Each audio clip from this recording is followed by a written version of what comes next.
opinion. Think of Leslie Neilsen from Naked Gun's Billy T, Monty Python, or even Rowan Atkinson, but also consider the Kiwi classic What We Do in the Shadows.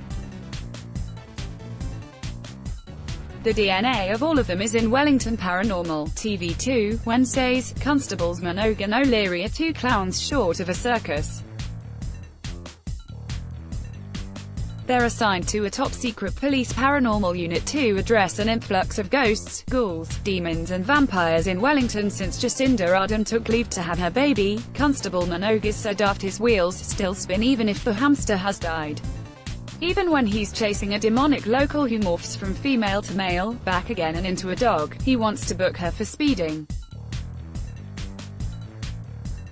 Constable O'Leary is also proof that evolution can reverse as she tries to understand what's happening.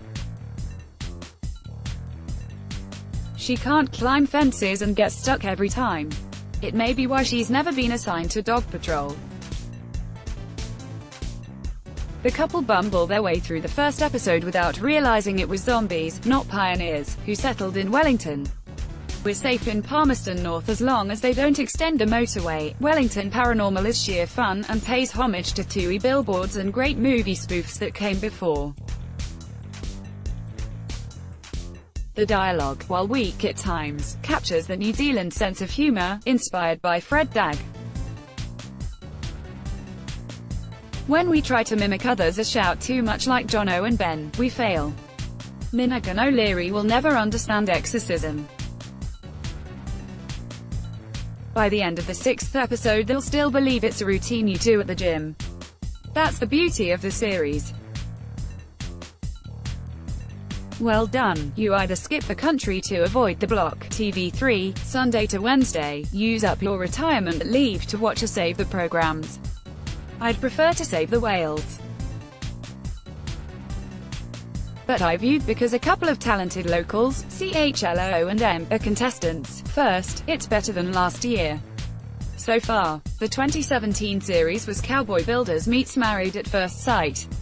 There were more disputes, hissy fits and grievances than serious construction. This week we settled in with the 4 teams meeting host Mark Richardson and the Wolf foreman, Peter Wolfgram. Then they were instructed to renovate the spare bedroom. We're told Em also wants to renovate her love life. Tradies get ladies, she claims, but interrupting progress was a listening task. Mark monologued about Hobsonville Point, where the 3-story homes are awaiting redevelopment. The teams had to carry out a series of tasks based on his information, requiring physical fitness and running about. CHLO and M ran around but forgot where they started from. Whoops. Coming from Palmerston North, that's hard to imagine. However, in visualizing a spare bedroom with metallic finish, earthy tone walls, Persian rug and a chandelier, they have a vision. A stunning one. It'll also renovate Em's love life. I was completely involved in Sahar Moral's account of how her brutal Pakistani father terrorized her and her 3 sisters in I Am TV1, Tuesday. How the young women, with the help of others, escaped and established lives in New Zealand was a story worth telling. It was a fine documentary, based on riveting accounts from each of them. Sharp Objects, Soho, Mondays, was less impressive. It's an 8-part ramble about how alcoholic journalist Camille Preaker returns home to cover the murder of 2 young girls. By the end of the first episode should achieved very little besides giving journalism a bad name. Yes, it has atmosphere, a couple of A-listers in Amy Adams and Patricia Clarkson, and a bottle store that needs to restock its miniatures while Camille's in town. Not much else. If you've ever viewed The Crown on Netflix, then you've probably seen as much as you want about the Queen's early life. But in case you haven't, Elizabeth Prime, Tuesdays, will either reinforce your fascination, fill in the gaps or bore you into becoming a Republican. 2 incidents struck me. First, the Queen's refusal to be filmed when she was anointed at her coronation in 1953.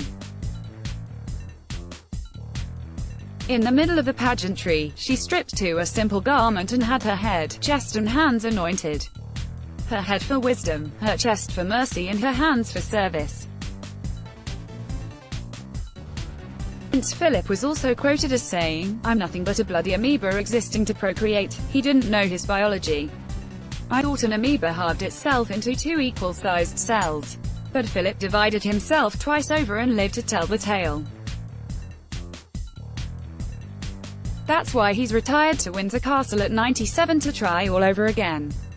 Stuff promoted stories recommended by